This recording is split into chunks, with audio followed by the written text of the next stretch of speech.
Hi everyone, in this video I'm going to show you how to connect your laptop to the Raspberry Pi so that you can use the screen and keyboard of your laptop to control the Raspberry Pi.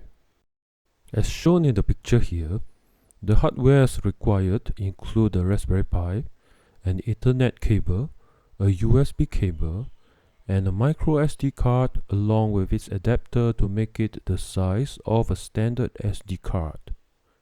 That's basically all you need if your laptop has a card slot to read the SD card directly.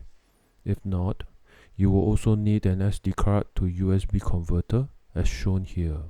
Here you can see the 3 steps to successfully connect your laptop to the Raspberry Pi. First, we need to obtain the OS, the etching software, and the terminal software. Second, we need to format the SD card and etch the OS into the card and then enable SSH. Third, which is after getting the SD card transferred to the Raspberry Pi and having it power up, we need to obtain the IP address of the Raspberry Pi and then connect to it. In the first step, we go to Raspberry Pi website to find the OS image. Search term suggested is Raspberry Pi OS with desktop download. Then we can click on the button here to download the ISO file. The download of OS probably will take around an hour. Meanwhile, we proceed to download the Balena Etcher. It is recommended to download the portable version because it does not require installation, therefore saves you some time. Meanwhile, we can also download the terminal software called PuTTY.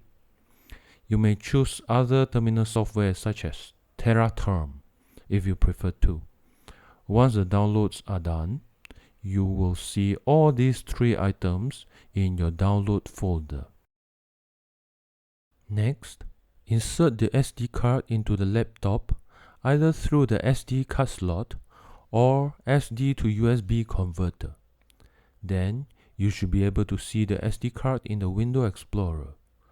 From the Window Explorer, right-click and select Format. Use FAT32 with 32 kilobytes allocation unit size and select Quick Format. Then, click Start to format it so that the card can be completely wiped out for OS etching.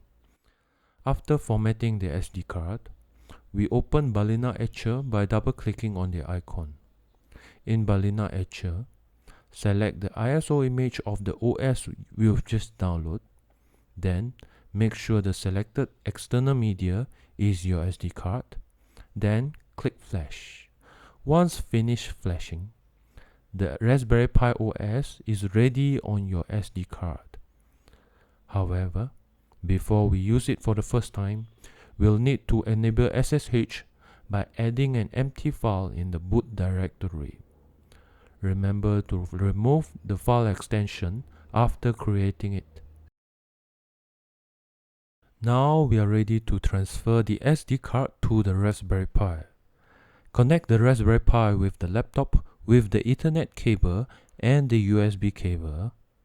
The Ethernet cable, which is also called the LAN cable, is there for communication between the laptop and the Raspberry Pi. And the USB cable is there only for supplying power. Note that the USB power supply from laptop is just enough for light application. Once the green LED on Raspberry Pi stops blinking, you may assume that the boot up is complete.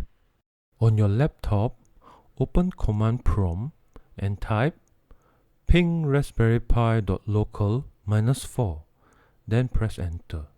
You should be able to see a series of 4 numerics separated by 3 dots that looks like this, which is the IP address of your Raspberry Pi. Write this IP address down somewhere easy to remember, such as on the Raspberry Pi itself, so you do not need to find it again. Next, go to the PuTTY folder that you've downloaded earlier. Right-click the folder and click Extract. After extracting, we shall find a file called putty.exe. Double-click to run it.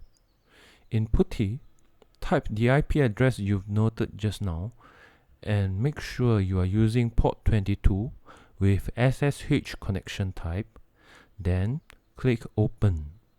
Log in as the user Pi and type the default password Raspberry in all lowercase. If everything goes well, you will see a command line prompt telling you that you are now controlling the Raspberry Pi under the username Pi. Congratulations! Now you use the Raspberry Pi through your laptop headlessly.